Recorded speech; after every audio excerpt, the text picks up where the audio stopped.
Vous saviez que certaines des prophéties s'étaient déjà réalisées? Kipshutan, Mamash. Je vous amène par exemple le prophète Zecharia. Zecharia, Navi, est un des grands prophètes de la Géoula. Alors je ne vous dirai pas que lorsque Dieu lui dit ferme les yeux, qu'est-ce que tu vois? Et qu'il rêve et prophétise de la Géoula, il la représente comme étant toute ressemblance avec un objet que vous connaissez serait purement pas fortuit et totalement volontaire.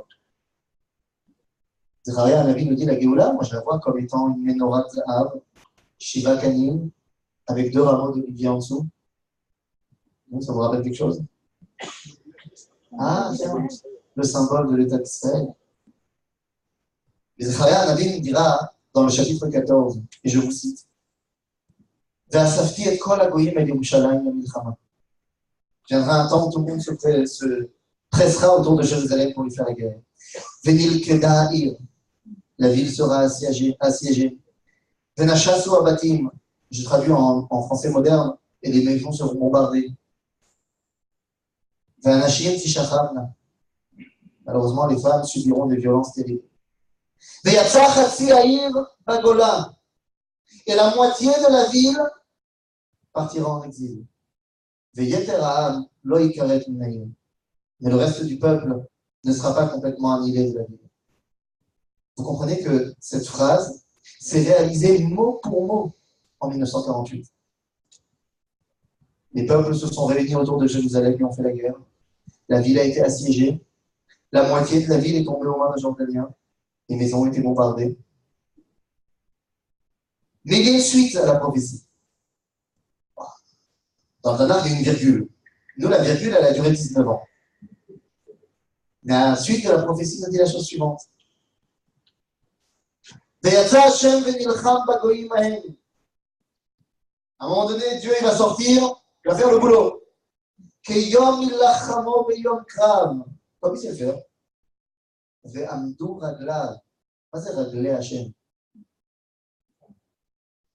Comment tu sais? Hein? Comment on sait? Comment on sait que Raglé Hachem, c'est Tzahal? Alors, non seulement le Rambam, il est moins clair. Le Rambam, il te dit qu'à chaque fois qu'on parle des membres de Dieu, c'est pour parler de ceux qui accomplissent ces actions. Rabbi Yitzhak Abravanel, il dit tout simplement que Raglé Hachem, vous avez fait chez Am Israël au sein de Betzon. C'est-à-dire que là où il y a marqué les pieds de Dieu, c'est le peuple juif qui marche. V'amdu raglav be'ar hazitim. On passe par le mont des Oliviers, la porte des lions, boum, Arabaï Béadémo. Et là, j'aimerais rétablir une terrible vérité historique. C'est vrai que les tzadchanim, les parachutistes, les beaux gosses, sont passés par la porte des lions et ont libéré Jérusalem et Arabaï. C'est vrai. Mais ce n'étaient pas les seuls. Il y a eu d'autres soldats juifs qui sont venus libérer Jérusalem. Il y avait par exemple Khatimat Yerushalayim, qui sont aussi venus. Et ils sont passés par une autre porte. Bon, Shara Hashpot. Et Khatimat Yerushalayim, c'est en grande partie des mecs qui sont, comme ce qu'on pourrait appeler aujourd'hui, des Miloïm Nikim. On va dire que l'uniforme était moins saillant. Donc c'est possible que pour l'histoire, pour la postérité, on a préféré aux gens qui avaient du ventre et qui sont passés par la porte des poubelles, le jeune parachutiste qui passe par la porte des lions. C'est possible que ce soit du marketing. Mais bon, il n'empêche que V'amdu raglav be'ar hazitim. Et on est rentré. V'amdu raglav be'ar hazitim, asher al penei Yerushalayim mikeden. Ça s'est réalisé en 1967.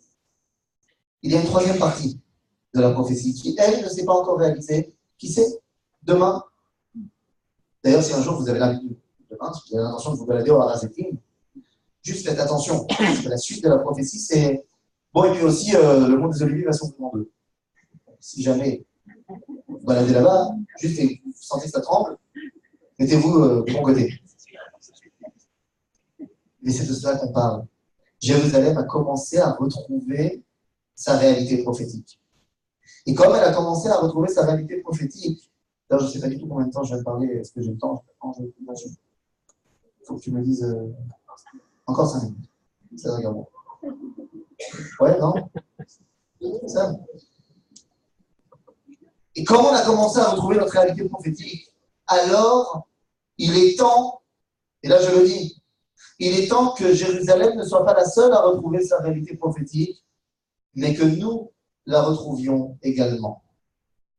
La prophétie n'a pas été donnée à une ville, la prophétie a été donnée à un peuple. Ce peuple a été privé de prophétie depuis maintenant trop longtemps, depuis près de 2500 ans. Et le Talmud nous dit une phrase terrible, que Dieu a prêté un serment.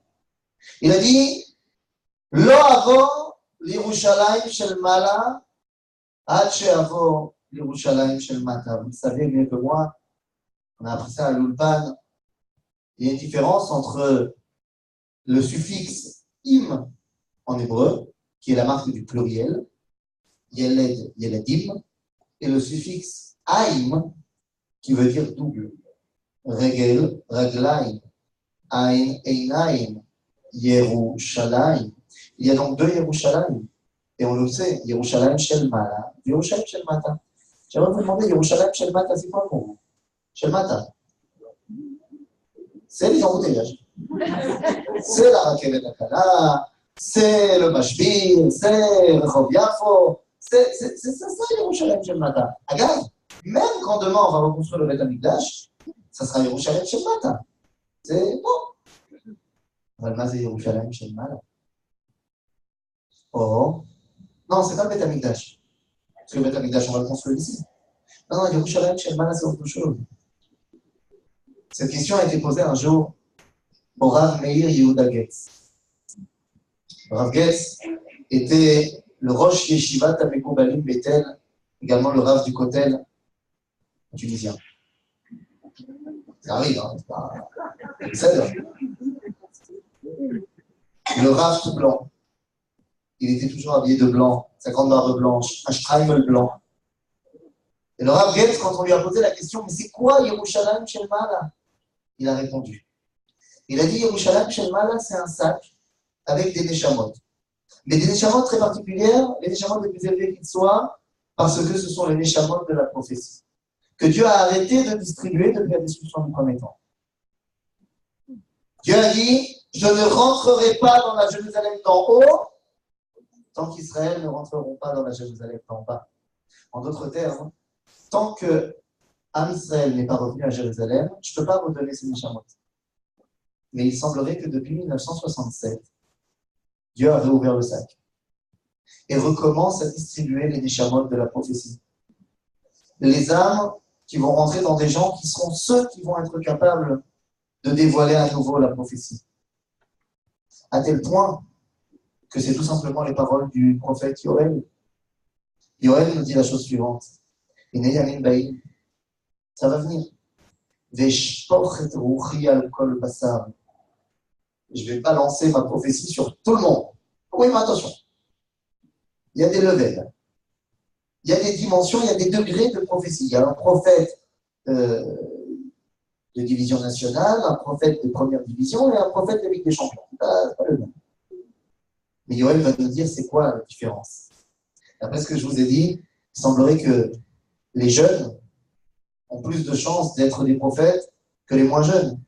Ceux qui sont nés après la guerre des 6 jours. Eh bien, Yoël nous dit Ziknechem, Chalomot Yechalmu. Les anciens auront des Chalomot.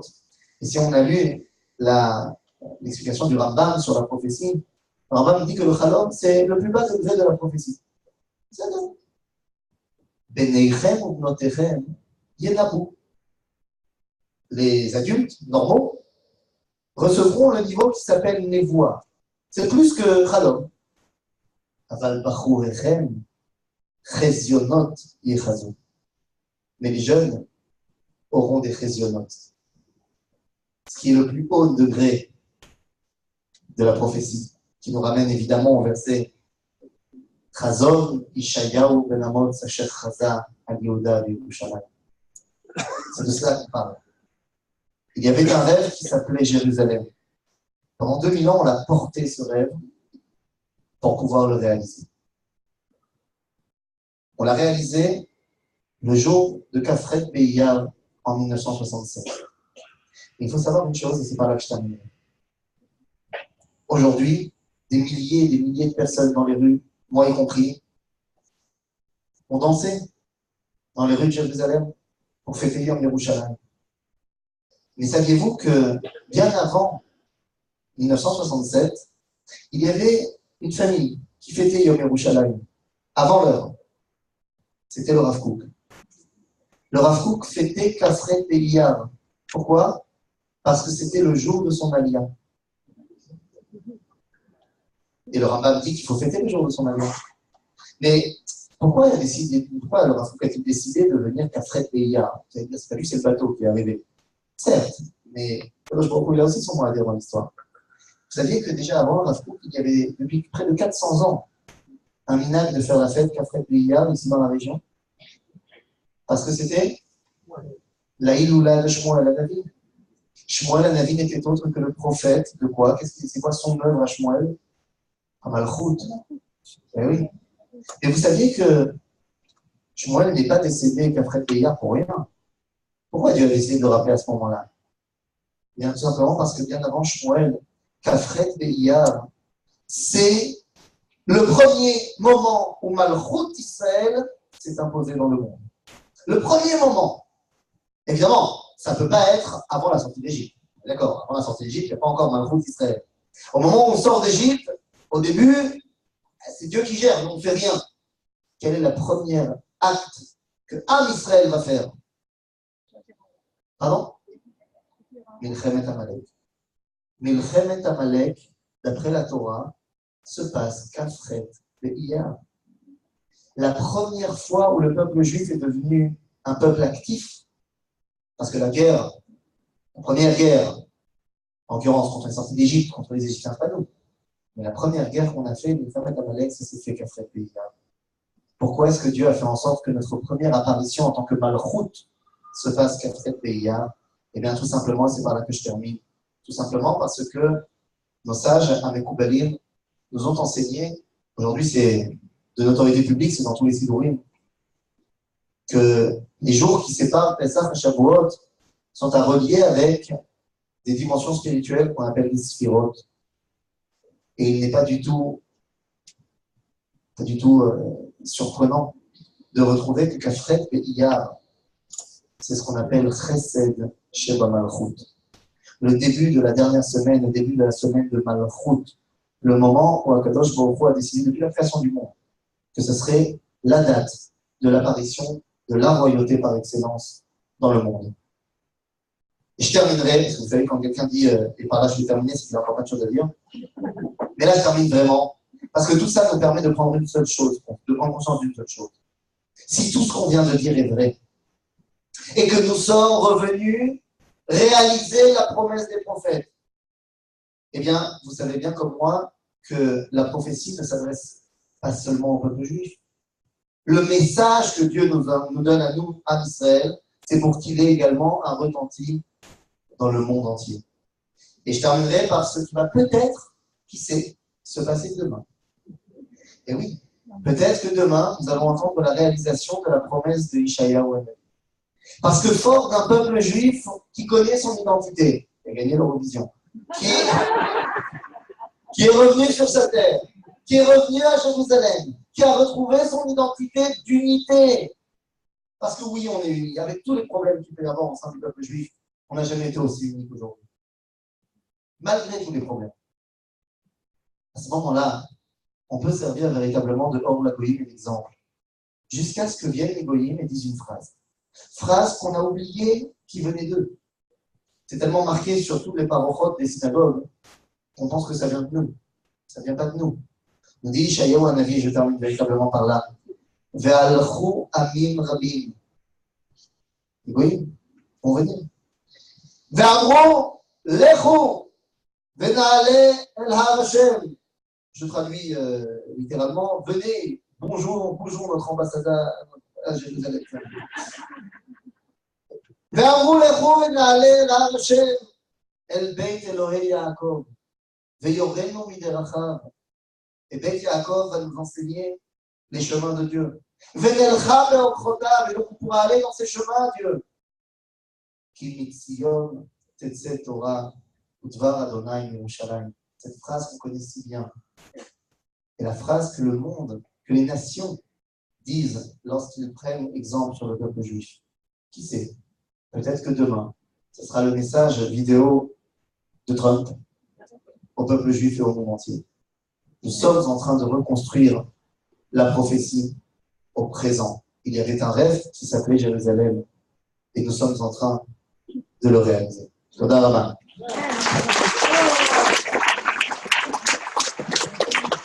Toda Rabba, le Rav Kidon.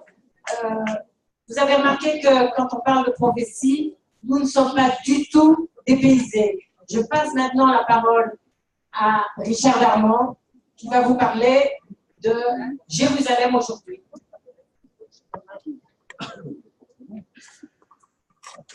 Bonsoir.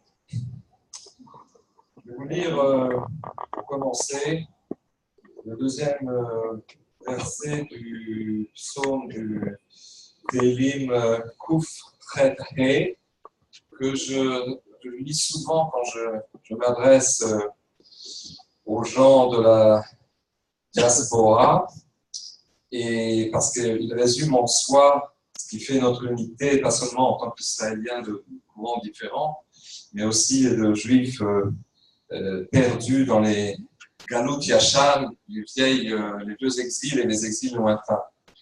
Yerushalayim, Arim Saviv La, Va'adonai Saviv Le'amo Me'ata Ve'adolam. Tout le monde a compris. Jérusalem est entourée de montagnes et Hachem entoure son peuple et entourera son peuple depuis toujours et pour toujours. Et je citais en autres ce passouk il y a quelques mois, juste après, devant une assemblée de communautaires dans le 7e arrondissement à Paris, juste quelques jours après la fameuse déclaration de Trump. Je dois dire que on vit des temps assez extraordinaires, et plus encore, une semaine et comme le disait le Rav Fison, cette période entre Pessah et Shavuot, elle est toujours très chargée, elle est jalonnée de jours Kodesh, dont on apprend d'ailleurs petit à petit, année par année, la Kedusha. C'est tout un apprentissage que de considérer que le Yom HaSraout, pas seulement de dire de manière mécanique le Hallel avec le Sambracha et tous ces débats-là, mais de sentir profondément que c'est un jour empreint de Kodesh qui nécessite de nous une entrée dans le Kodesh, de s'habiller, de lui donner un honneur. Et Yom Yerushalayim, si je ne me trompe pas d'ailleurs, Rav Fison, c'est aujourd'hui, et donc c'est Goura chez Réma. C'était hier. Très septième. Oui, parce qu'il a été très ressenti. Et donc, en fait, Recette Goura, on sent que c'est lié. Et on vit quand même, je vous disais, un temps extraordinaire, cette semaine particulièrement chargée, entre, donc, d'une part, dans la même semaine, on va avoir ce Yom Yerushalayim, et évidemment l'événement de demain dont je reparlerai, mais aussi la fête de Shavuot qui va clôturer.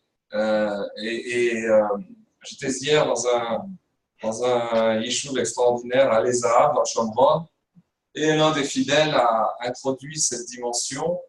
Je rapporterai ses paroles, je ne connaissais pas son nom, mais je rapporte ce qu'il a dit, ça m'a beaucoup touché. C'est que cette semaine, où ces deux événements, ces trois événements surtout sont concomitants, mettent en exergue on pourrait dire une double éternité. Netzriut Kfula. C'est quoi? D'abord, celle de Yerushalayim. Celle de Yerushalayim, comme le Rav Fison l'a introduite, c'est quelque chose qui se mérite.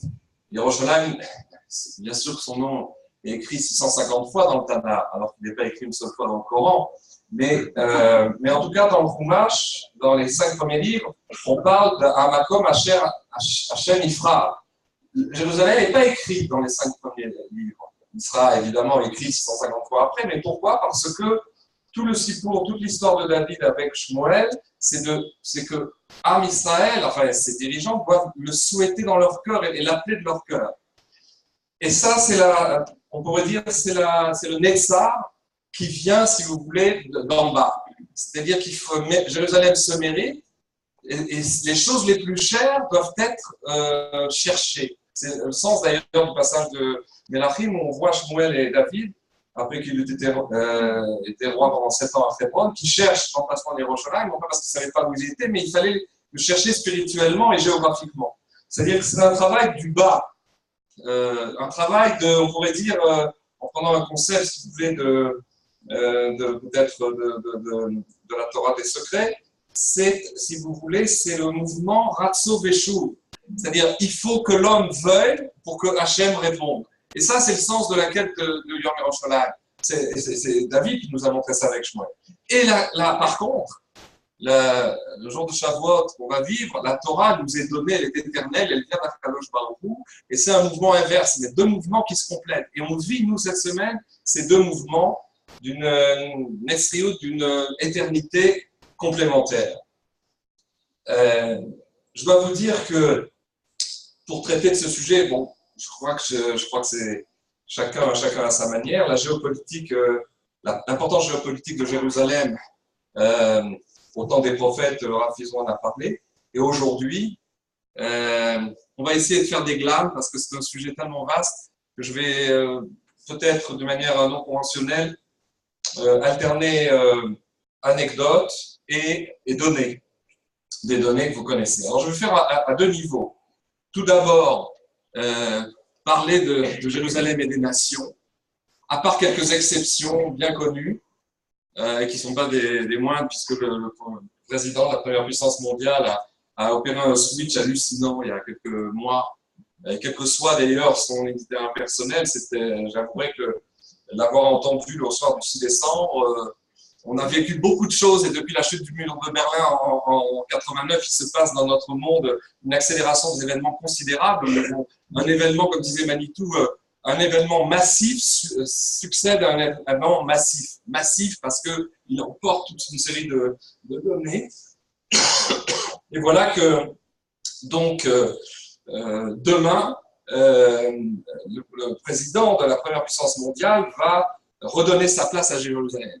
D'ailleurs, ce sera mon premier point, c'est de traiter l'importance géopolitique de Jérusalem par rapport aux nations. Et malheureusement, à part quelques exceptions près, ce premier point, c'est celui de l'hostilité. Parce que ce qui est le plus notable, c'est pas tant que Trump ait dit la vérité est appelée enfin un chat, ce que tout le monde sait d'une certaine manière. Mais c'est ce qui est le plus remarquable, comme ont relevé certains observateurs, c'est l'adversité et je dirais l'hostilité que sa simple vérité a suscité, puisque ça a fait l'unanimité immédiatement contre, et surtout des Européens. Il faut dire que le terrain était préparé, un certain nombre de résolutions à l'UNESCO ont déclaré que Jérusalem n'a rien à voir avec disons, l'histoire et l'acquis culturel du peuple juif.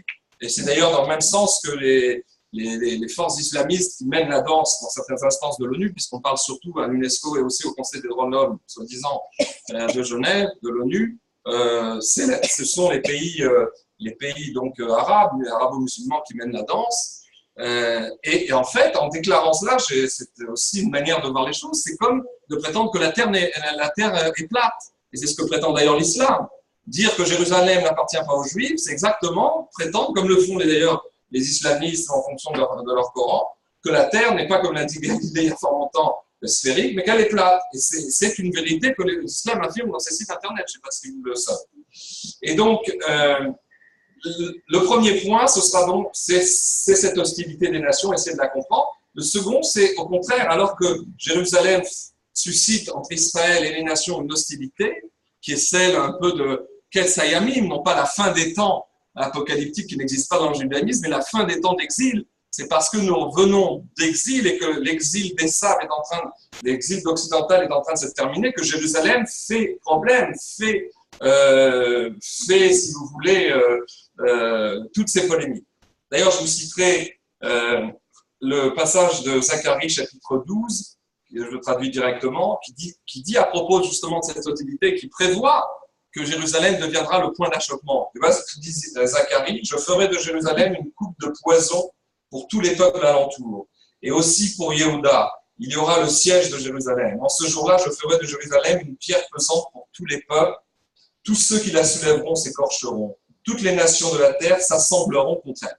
Alors, il y a aussi ces aspects, je dirais, difficiles de cet accouchement. Il y a l'aspect dont parlait Laura Fison, qu'à la fin des fins, il y aura un rassemblement pour que tous aillent prier, tous les peuples aillent prier à la maison des peuples, qui sera le temps de reconstruire.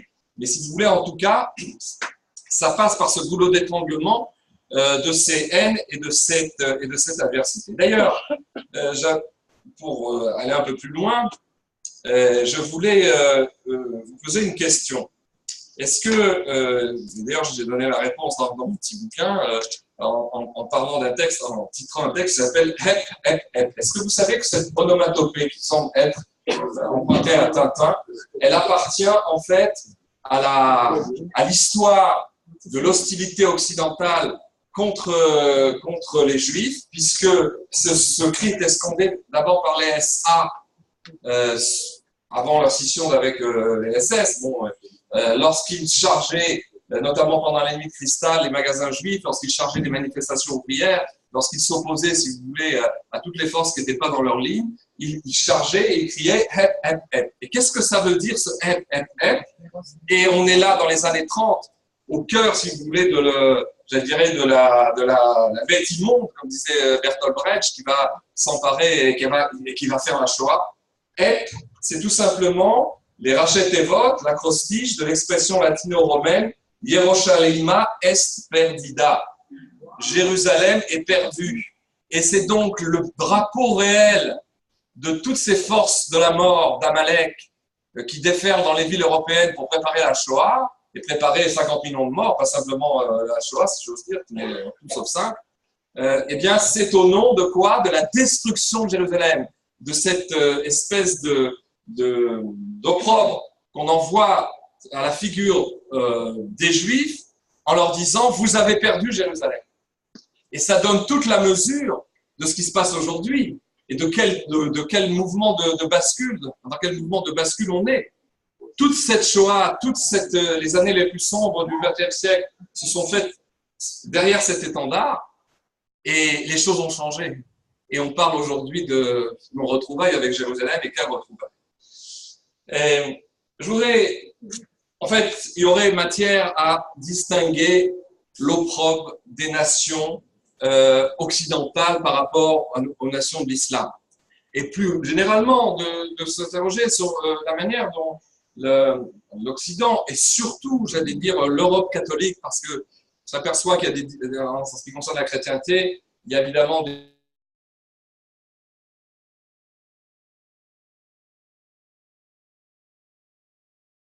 quelques glanes, j'essaie de développer une problématique.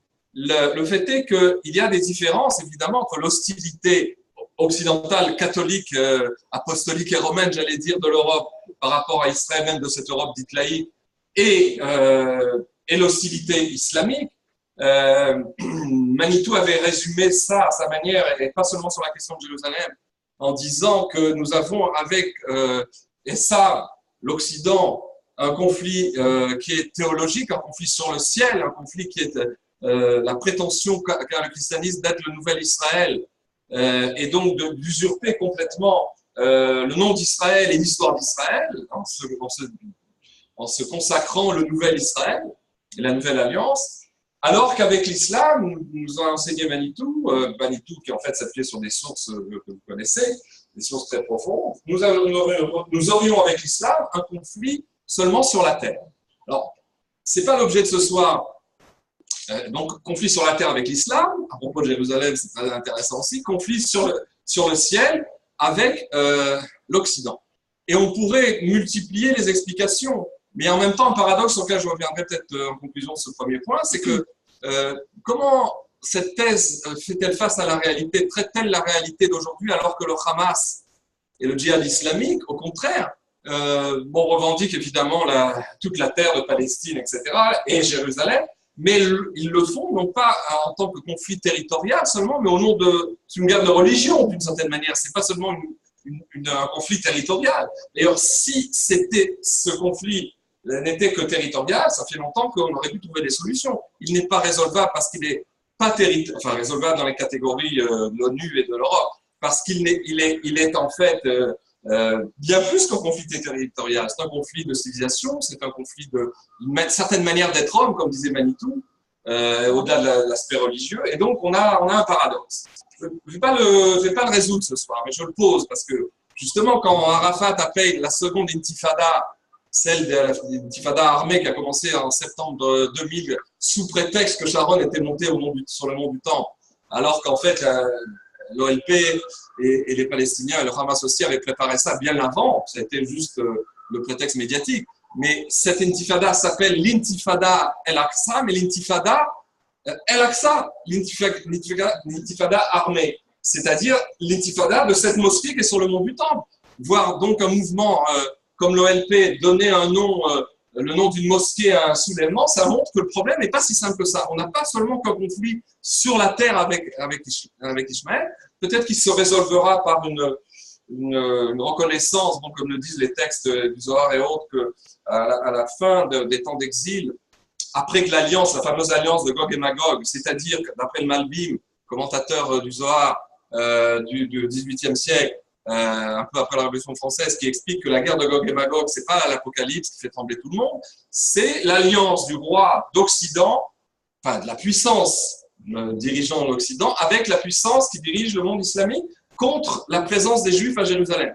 C'est-à-dire c'est la géopolitique, disons, de cette période de l'histoire, c'est un jeu d'alliance entre les civilisations contre la présence des Juifs à Jérusalem. Et le Malbim nous avertit qu'il y aura donc une alliance qui pourra provoquer des guerres qui ne seront pas forcément des guerres militaires, mais des guerres économiques, il le dit à sa manière, des guerres de boycott, on pourrait dire, des guerres je dirais, psychologiques, diplomatiques, des affrontements qui ne sont pas seulement militaires. Et nous disent les sages d'Israël, pas seulement le Malbim, c'est qu'à la fin, en fait, cette alliance ne va pas marcher, il va y avoir une mésalliance, il va y avoir au contraire une sorte de conflit entre Gog et Magog, entre l'Occident et l'Islam, et en fait, Israël restera dans ses murs et gardera Jérusalem.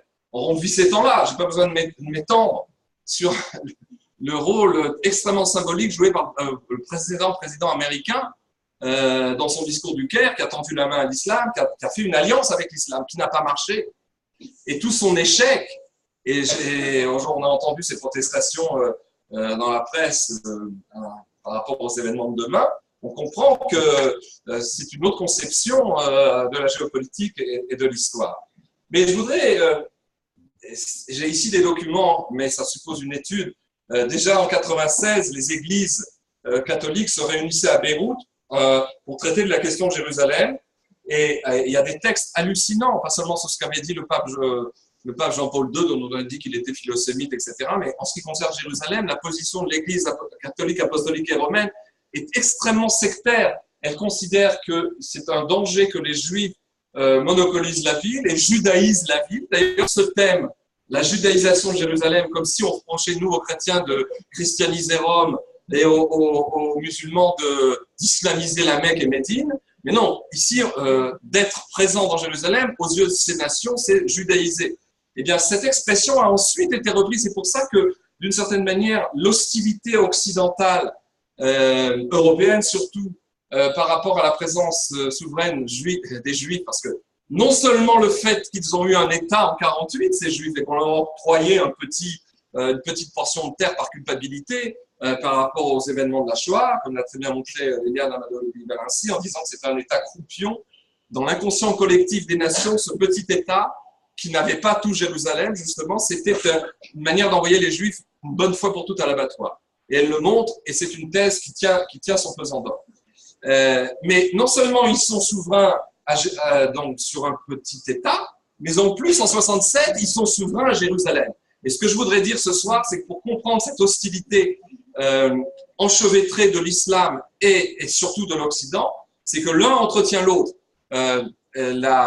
L'hostilité militante de l'Europe et de certains catholicismes contre la présence juive à Jérusalem, la souveraineté juive à Jérusalem, a développé, a débridé la haine islamique qui était jusque-là que c'était une revendication sur toute la Palestine contre la présence des Juifs. Bon, vous connaissez la chose. Ainsi, le fameux chef du mouvement islamique Salah qui est en prison, a lancé une campagne contre la judéisation de Jérusalem il y a 20 ans déjà, bien avant les derniers événements, en disant qu'ils veulent détruire la mosquée Al-Aqsa, etc. Et c'est d'ailleurs cette campagne qu'il a relancée il y a 3-4 ans au moment de l'intifada des poignards, la troisième intifada, au moment de Sukkot, quand ils ont commencé à poignarder les gens partout, en disant Jérusalem est en danger, enfin Al-Aqsa est en danger.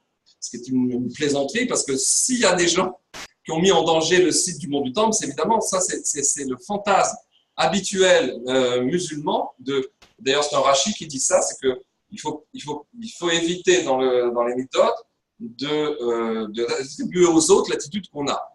Et c'est exactement ce qui se passe, parce que eux ont détruit les vestiges du mont du Temple, eux ont construit, non pas, il y avait 2 mosquées en 67, il y en a 4 maintenant sur le mont du Temple, c'est eux qui transforment le Harabaït sous nos yeux ébahis.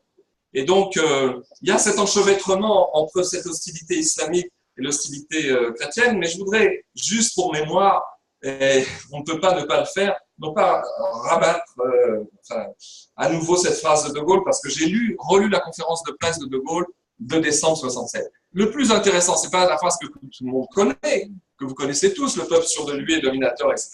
C'est que chez de Gaulle va être en substrat, on pourrait dire en tamsit en hébreu, va être résumé toute la position de l'Occident et surtout de l'Europe chrétienne vis-à-vis du retour des Juifs à Jérusalem. Et c'est le sens de l'événement de demain. Parce que si, de 48 à 67, nous avions été tolérés dans une portion d'Israël avec une partie de Jérusalem, tout d'un coup, le retour des Juifs à Jérusalem, mais aussi à Shem, à Hébron et en Judée-Samarie, c'est, si vous voulez, un moment switch déterminant dans l'hostilité des nations et de l'Occident vis-à-vis d'Israël. Pourquoi ? Parce qu'il s'avérait que ce retour n'était pas celui d'un État refuge, d'une espèce de cause humanitaire, soi-disant que la communauté internationale accorde un État refuge à ce qui reste du peuple juif. Mais là, on revenait sur les lieux, comme dirait de Gaulle, de notre ancienne grandeur. Et voilà ce qu'il a dit avant et après sa phrase. Parce que, comme dirait l'autre, c'est toujours, on retient, la presse ne retient qu'une phrase clé, mais il a dit des choses bien pires avant et après. Et voilà entre autres ce qu'il a dit. Je vais retrouver le passage. On pouvait se demander, lors de l'établissement entre les 2 guerres mondiales d'un foyer sioniste en Palestine, et puis après la Deuxième Guerre mondiale, s'il n'y avait pas un certain nombre d'appréhensions, et l'on se demandait, et il a osé ajouter même chez beaucoup de juifs, si l'implantation de cette communauté sur des terres qui avaient été acquises dans des conditions plus ou moins justifiables et au milieu des peuples arabes qui lui étaient foncièrement hostiles, n'allait pas entraîner d'incessantes, d'interminables frictions et conflits.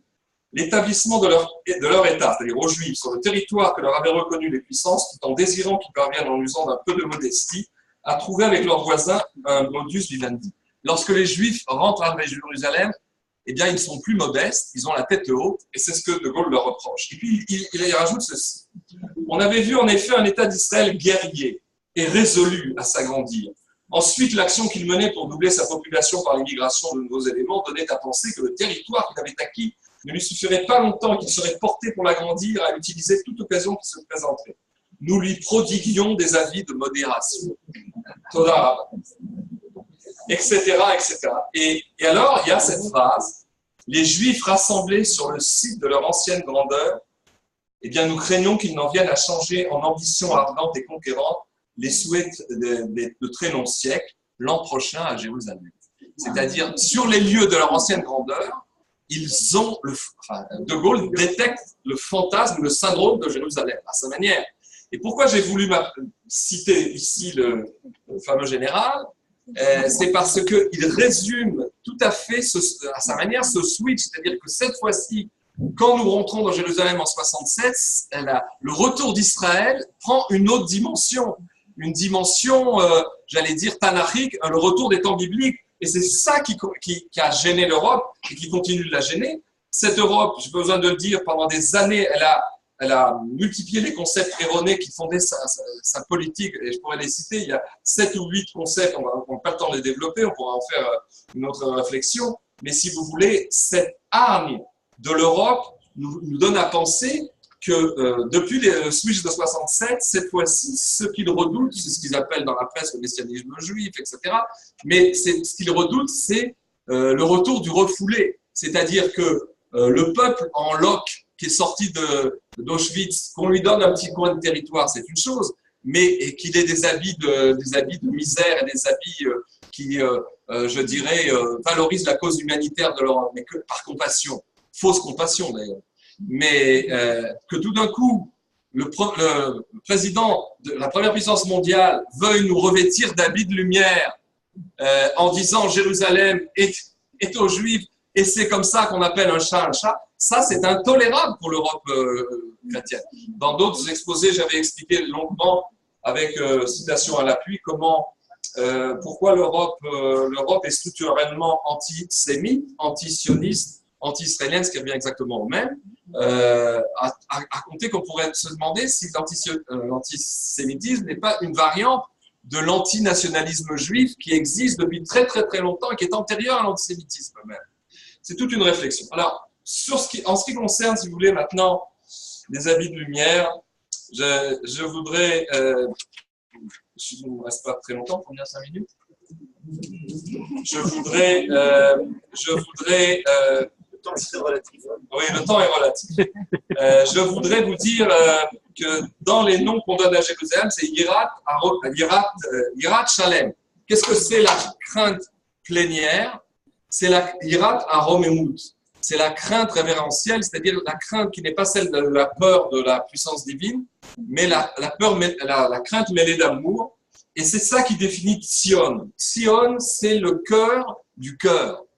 Et on pourrait le démontrer sociologiquement. Combien d'Israéliens, depuis 30 ans que nous sommes ici, on a toujours entendu les gens de Haïfa dire « Mais comment vous habitez Jérusalem ? C'est dangereux, Jérusalem. » Et puis, ceux de Jérusalem dire quand même, ceux qui habitent en vieille ville, ils ont beaucoup de mérite, parce que là, les enjeux sont plus difficiles. Et puis, selon les rues qu'on habite, c'est-à-dire David, etc., il y a toujours c'est comme des poupées gigolles. Mais Sion, à la fois au niveau métaphysique, mais aussi au niveau, j'allais dire, sociologique et historique, et le cœur. Et comme le cœur du cœur. Et on pourrait emprunter les traces du Rav Fisson tout à l'heure, en 1948, il n'y a pas eu de salle, c'est presque ce qu'il a dit, il n'y a pas d'unité, il n'y a pas eu de salle, parce qu'à l'époque, en 1947-1948, nous avions combattu avec des factions politiques, le Hetzel, le Palmar, l'Irgun, etc. Il n'y avait pas un peuple uni dans son bras armé. Il a fallu attendre 19 ans, 20 ans pour que Tsahal ait cet âge-là, passer 18 ans, et que nous puissions, avec Tsahal, parce que c'était le symbole de l'unité du peuple, rentrer dans Jérusalem. Et si vous voulez, ça c'est une première donnée, Jérusalem et le cœur. Mais aussi les chiffres le montrent. Par exemple, depuis 1993, je vais expliquer, dans le peu de temps qu'on a, je fais des glanes, je ne fais pas un exposé construit méthodique, mais depuis 1993, tous les sondages ont montré, avec les hauts et les bas de ce qu'on appelle l'index de la paix, etc., de toutes ces espèces de sondages qui valent ce qu'ils valent, sur toutes les questions faussent tout et les réponses sont faussées. Mais en tout cas, il y a une constante qui a traversé tous les sondages faits par tous les organismes. Une majorité située entre 60 et 70% d'Israéliens, selon les moments, sont hostiles à toute partition de Jérusalem. C'est-à-dire, c'est comme si on demandait à quelqu'un qui ne sait pas quel est son lendemain, est-ce que tu veux qu'on t'enlève le cœur? Eh bien non, les Israéliens, il y a au moins 2 tiers qui ont la tête sur les épaules et qui, des fois, ça va jusqu'à 70-75%. Il y a une majorité nette contre la partition de la ville. C'est un casse-tête pour les Européens, parce qu'ils ont beau accuser tel ou tel Premier ministre ou telle coalition d'être trop de ci, trop de droite, trop de gauche, etc. Ce n'est pas le problème de ce soir. Le problème, c'est que c'est le peuple d'Israël qui ne veut pas se séparer de sa ville. Et on comprend. Donc, des chiffres, il y en a en pagaille. Et alors, pour finir, je voudrais, mais ça c'est plutôt réservé au CEDER, mais ça fait rien, ça a une atmosphère de CEDER ce soir un petit peu grâce à ce qu'a dit Rav Fisson et puis dans la lignée des questions que vous avez posées, c'est que alors que les Jérusalem est le lieu de la polémique, sauf pour quelques esprits éclairés des nations, et il est le lieu de l'aspiration à l'unité pour le peuple d'Israël. Je vais vous raconter quelques anecdotes. Il s'avère que je fais des travaux, avec mon épouse, on fait des travaux assez fatigants à la maison. est venu un cuisiniste qui a mesuré, comme les gens de la Iria de Yerushalayim, avec un laser pour voir des mesures. Et c'est un garçon de 22 ans qui habite à Anana. Et bon, garçon sympathique. Et puis avant de partir, il me dit, le Kotel, c'est loin d'ici? Et je lui dis, ben non, une petite minute de voiture. Il est venu à Jérusalem, il va au Kotel. Mais on pourrait multiplier beaucoup de choses. La première fête de Shavuot qui a été célébrée au Kotel, j'étais pas là, en 67. Malheureusement, chacun a son histoire et ses temps. Mais le Rav Ben Shai de la communauté des Mouna nous a souvent raconté, et ceux qui l'ont vécu, ce cortège véritablement porteur, transcendantal, qui s'est opéré le jour de Shavuot, quand l'esplanade du Kotel, qui n'était pas encore ouverte, mais on avait aménagé les choses, on n'avait pas tout abattu, mais il y avait 8 jours qui avaient séparé la libération de Jérusalem de ce jour de Shavuot. Il y a un fleuve humain d'Israéliens qui est monté au Kotel. Le Rav Manisha, qui était jeune et peut-être au milieu de cette foule, a dit qu'il n'avait pas les pieds sur terre. Les gens étaient portés par la foule. C'était une ascension sidérante. Eh bien, je vous raconterai 2 choses aussi pour aller vite. En 67, il est bien de parler de soi quelquefois. J'étais, moi, issu d'une famille d'Algérie extrêmement, je dirais, assimilée, française, etc. Et je n'appartenais à aucun Keïla, aucune synagogue. Et lorsque, laissé à moi-même, puisque mes parents travaillaient ce jour-là, j'ai écouté le reportage de Julien Besançon de l'entrée des paras dans Jérusalem, et j'ai écouté le son du chauffard. Je ne savais même pas ce que c'était un chauffard, je n'avais pas Rosh Hashanah à la synagogue. Eh bien, j'ai écouté ce son, c'était une trompette, il a dû le dire comme ça, Besançon, c'est les trompettes des parachutistes, je ne sais quoi. J'ai entendu ce chant sur le petit transistor, et je me suis mis à pleurer à chaudes larmes, comme quoi le chauffard, comme nos maîtres nous ont appris, Amka Delibo, qui sonne au plus profond de l'être, sonne au niveau de l'âme, et c'est ce chauffard-là qui a réveillé beaucoup d'entre nous. Alors après, il y a eu 68, c'est une autre histoire, j'ai mis un certain temps à refréquenter la synagogue, etc. Mais ce même chauffard, il a eu toute une histoire, 4e et avant-dernière anecdote, ce chauffard-là, le docteur Chiche, le Rav Chiche, vous connaissez, nous a appris dans un séminaire il y a quelques années qu'il a le fameux chauffard du Rav Goren, qui a sonné les retrouvailles dans Jérusalem après 19 siècles d'absence. Ce chauffard appartenait il était à Tzahal, puisque le Rav Goren était le premier rabbin de Tzahal, mais en fait il a été donné par les Keilot d'Algérie, et notamment il appartenait à un Rav de Constantine, dont j'ai oublié le nom, qui est à la fin du 19e siècle, lors d'un jour de Kippour particulièrement. Il appartenait à l'arrière-grand-père de mon mari, au Rav Chaim Bliar. Alors voilà, encore mieux de Tlemcen, pas de Constantine. Ça fait longtemps que j'ai écouté le Rav Chiche, et en tout cas, qu'est-ce qui s'est passé ce jour-là? Tu vas me confirmer. C'est qu'il y a eu une tentative de pogrom contre la synagogue, un jour particulièrement tendu, et le Rav est sorti avec ce chauffard, a sonné le chauffard devant les Arabes qui s'attroupaient en faisant des you-you, et leur a dit tenez-vous à carreau parce que ce chauffard va sonner un jour la Géoula des Juifs. Et c'est ce chauffard-là qui a fait tout un chemin comme un chemin obscur, et qui est arrivé chez Tzahal, à l'aumônerie militaire, comme on dit, et qui a été pris par le Rav Goren parce que c'est celui qu'il avait pour aller monter au mont du Top. Enfin, dernière anecdote, lorsqu'en 84, une année avant de faire notre alia, je me suis retrouvé avec ma jeune épouse dans un car, parce que j'accompagnais en tant que journaliste déjà en 84 un voyage, une délégation de la PACA, de la région Provence-Alpes-Côte d'Azur, c'est-à-dire des élus français qui venaient à Jérusalem. Bon, il y avait toutes sortes tout un mélange politica, mais j'ai été particulièrement ému, et ça, je dois vous dire, ça rejoint un peu aussi l'idée que chez les Goïm, quand ils ont, si vous voulez, cette sensibilité-là, tout est possible d'une certaine manière. Dans ce cas, je voyais des gens, on montait dans les derniers lacets de Jérusalem, et je voyais des gens qui étaient plus ou moins différents, mais il y avait quelques-uns parmi eux, et pas des moindres, qui avaient des larmes sur le visage. Des chrétiens, ils arrivaient à Jérusalem avec des larmes, peu importe l'équation qui se passait chez eux, mais ça veut dire qu'il y a aussi une sensibilité, je dirais, et c'est notre rôle, en reconstruisant le temple, de faire qu'il devienne le lieu si vous voulez, du guillous de toutes les forces positives, de toutes les forces de vie. Il y a aussi chez ces gens-là, je dirais, des sensibilités à respecter. J'avais quelques citations, peut-être dans le débat, on les donnera, sur ce qu'avait dit Chateaubriand, mais je ne résiste pas, parce qu'on a parlé de géopolitique. Bon, la fameuse citation de Chateaubriand, vous la connaissez, sur Jérusalem, les vrais maîtres de la Judée, ce sont les Juifs, etc. Mais ce qu'on a oublié dans le même bouquin, c'est toujours la même chose, c'est un peu plus loin que le passage connu. Il dit ceci, Chateaubriand, avec une sorte de vision prophétique incroyable sur ce qui va se passer en Europe. Un nouvel Orient va-t-il se former? Qu'en sortira-t-il? Recevrons-nous le châtiment mérité d'avoir appris l'art moderne des armes à des peuples dont l'état social est fondé sur l'esclavage et la polygamie? Avons-nous porté la civilisation au dehors ou avons-nous amené la barbarie dans l'intérieur de la chrétienté? Que résultera-t-il des nouveaux intérêts, des nouvelles relations politiques, de la création des puissances qui pourront surgir dans le Levant? Personne ne saurait le dire. Je ne me laisse pas éblouir par des bateaux à vapeur et des chemins de fer. Elou Barechev, et par la vente du produit des manufactures et par la fortune de quelques soldats français, anglais, allemands, italiens enrôlés au service d'un pacha.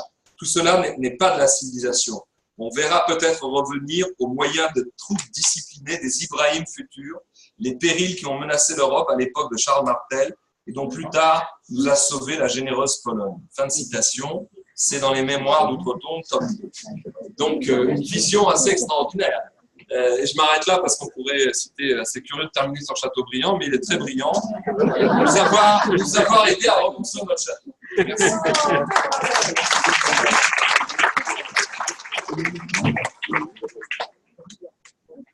Merci beaucoup, Richard Lermont. Est-ce que vous avez des questions? Bon, alors écoutez, moi j'en ai une à Richard. L'événement quand même très très important de la déclaration de Trump et de l'ouverture de l'ambassade américaine à Jérusalem, quelles vont en être les conséquences? Encore une heure. Je suis en contrainte de prophétie. Et, écoutez, je crois que qu'a fait Trump, qui est un personnage complexe, par certains côtés loufoque, inattendu, des fois désagréable, des fois incroyablement vrai, un mélange comme ça. Au-delà de ça, je crois qu'il a remis les compteurs à l'heure.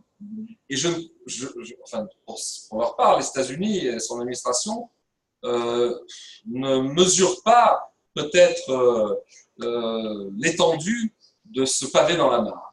Ça, c'est une première remarque. D'ailleurs, comme l'avait dit le journaliste Yaakov Achimeir, celui qui présente Roy Molam, qui est l'un des meilleurs journalistes d'après-moi d'Israël, par sa modération, son absence d'esprit partisan, il n'y en a plus beaucoup de journalistes comme ça dans les médias israéliens.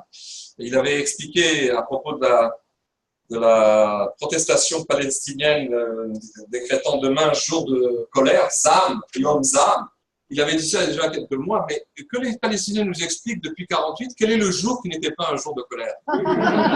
Puisque leur seule manière d'être, c'est d'être entre nous et d'avoir, si vous voulez, je dirais, non pas un programme de construire un État, une société, etc., mais d'être en fait en porte-à-faux, c'est-à-dire ce que signifie le mot floche, palestine, c'est-à-dire c'est une usurpation d'identité, bon, tout un sujet qu'on pourrait développer. En tout cas, ça, c'est le contexte. Maintenant, que va-t-il se passer?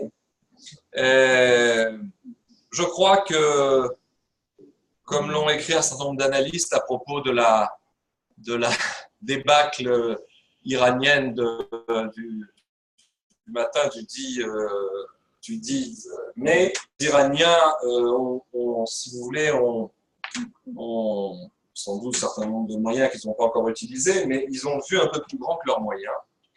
Et on peut dire aussi que les Palestiniens ont tout essayé jusqu'à des cerfs-volants en place de missiles, jusqu'à ces troupes, ces foules sur la barrière et sur la suggestion de la distinguée députée Zohabi, dont on espère qu'elle ne sera pas encore longtemps députée.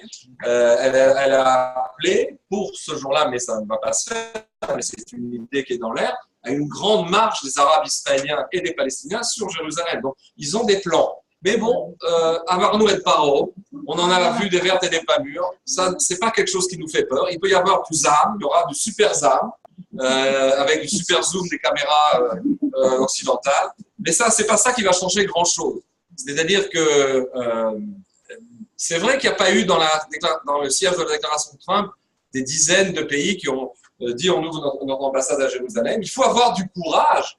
Il faut être politiquement incorrect dans le concert des nations d'aujourd'hui pour dire il a raison et j'appelle moi aussi un chat un chat. C'est pas une traînée de poudre, c'est des pays qui ont soit un certain passé chrétien, pas apostolique et romain, mais latino-américain, ou alors des pays, il y aura les pays africains qui font ça dans quelques temps. Il y a des pays courageux comme la Tchéquie, parce qu'elle sait de quoi elle parle, des trahisons de l'Europe. Et donc, en fait, pour l'instant, il n'y a pas un mouvement massif d'ouverture d'ambassade à Jérusalem, mais c'est quelque chose qui peut intervenir. De toute manière, ce à quoi il faut s'attendre, c'est quelque chose de très constant. C'est la politique anti-israélienne systématique de l'Europe qui va continuer, qui va s'accentuer. Comme l'a titré un certain journaliste dans une analyse très très bonne, c'est que l'Europe et la France sont en guerre contre Israël, en fait, en guerre diplomatique, en guerre historique, et que cette guerre va continuer. Mais comme je l'ai dit, Avarnou et Paro, Navor, Gam, Nasrallah, l'Iran et le Hamas. Franchement, aujourd'hui, comme a expliqué Lieberman avant les événements de la semaine dernière, nous avons 4 problèmes en Israël. L'Iran et l'Iran.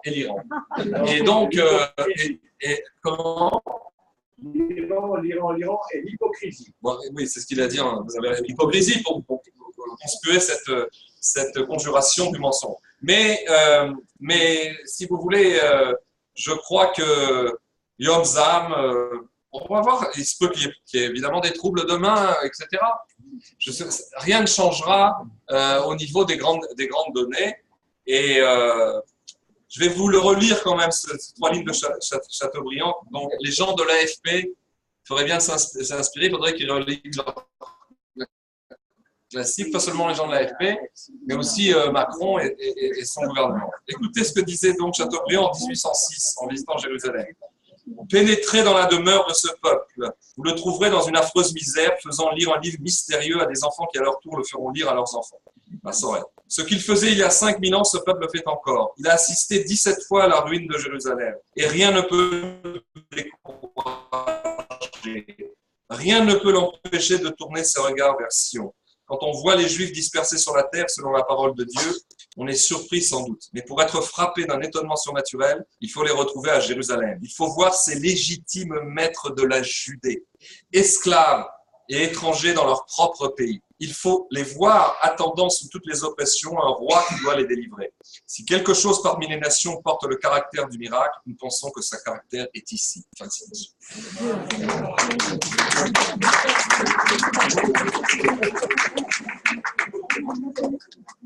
Est-ce que vous avez encore d'autres questions?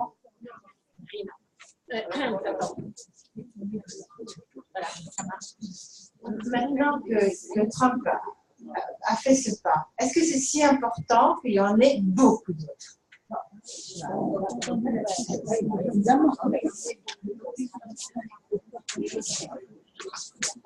La réponse était mentionnée dans les prophètes. Ve'alcho amim rabim. Il faut qu'il y en ait d'autres qui ne passent pas et ils le feront. Ce ne sera peut-être pas demain, mais ils le feront. Non, votre question est très pertinente parce que il y a une inversion, un lave conversif, le maître, le premier citoyen de la plus grande puissance mondiale qui met le point sur le i et qui dit la vérité, en soi, ça suffit. Et donc, je suis bien d'accord avec vous. L'événement de la maison de prière pour tous les peuples, de la reconnaissance de Jérusalem et tout cela, ça nécessitera d'autres accouchements. On sent bien que ce n'est pas forcément dans les semaines qui viennent. Mais le pari est engagé. C'est une chose extraordinaire. Écoutez, tout le monde a dit, on dirait la déclaration du roi Cyrus, etc. Mais franchement, il y a des fois où j'avais entendu du Rav Hazan, dépendant du Bracha, un très beau Dvar Torah, alors je venais d'arriver en Israël, en disant, mais il y a des fois, quand on va au cotel en 5 minutes, ou quand on vit certains événements, il faut se pincer pour dire qu'on vit dans cette génération. Mais là, combien de fois on aurait des équipos à force de se pincer depuis 30 ans. Le côté coutumier du miracle, il faut savoir que, d'ailleurs, nos maîtres nous ont appris que la Géoula chénite, la Géoula finale, la rédemption, qui ne sera pas seulement pour Israël, elle s'accompagne non pas je dirais, de miracles type, comment dirais-je, sortie d'Égypte, c'est-à-dire des miracles surnaturels, mais des miracles inscrits dans l'ordre de la nature. Et donc, ces miracles qui se cachent, par exemple, la guerre du Golfe en 91, 39 missiles et pas 40 qui tombent sur les villes israéliennes. Bon, il y a une ou deux personnes qui sont mortes de crise cardiaque, mais il y a un missile de 30 mètres de long qui est resté dans une cage d'escalier droit, il est resté, comme il est tombé, il n'a pas explosé. Il y a eu des miracles, mais des miracles hallucinants qui, pendant la dernière guerre de Gaza, avec le dôme de fer, qui bat Barzel, on peut dire que c'est l'inventivité israélienne, etc. Ça, c'est ce qui recouvre le miracle, parce qu'on peut très bien voir, d'ailleurs à l'époque d'Égypte aussi, le texte dit que avant que la mer s'ouvre, il y a eu un grand vent qui a soufflé pendant la nuit, pendant toute une nuit, qui a repoussé les eaux. Alors, les naturalistes, ça donne la place à toutes les interprétations, n'est-ce pas? Et donc, nous aussi, on vit un temps où derrière les trouvailles, la science, etc., on peut trouver des explications techniques, mais pour celui qui sait voir, eh bien, il faut remercier, c'est ça surtout dans l'histoire du Yaoum qu'on a cité, c'est que il n'a pas été le Mashiach parce qu'il n'a pas remercié Dieu du miracle qui lui est arrivé. Et il nous incombe à nous, comme le suggérait le Rav Fisson, en disant qu'il fallait qu'on retrouve des accents de vérité prophétique. Il faut savoir lire les événements pour les honorer Hachem de toutes les incroyables cadeaux qu'il nous fait jour après jour. Toda Rabba, Rav Fisson et Richard Vermont. On voit bien finalement que ce que nos ennemis ne peuvent pas supporter, c'est justement que Jérusalem, c'est pour nous à la fois Jérusalem des prophètes et Jérusalem d'aujourd'hui. C'est exactement la même chose et c'est cette histoire-là que nous vivons. Merci beaucoup.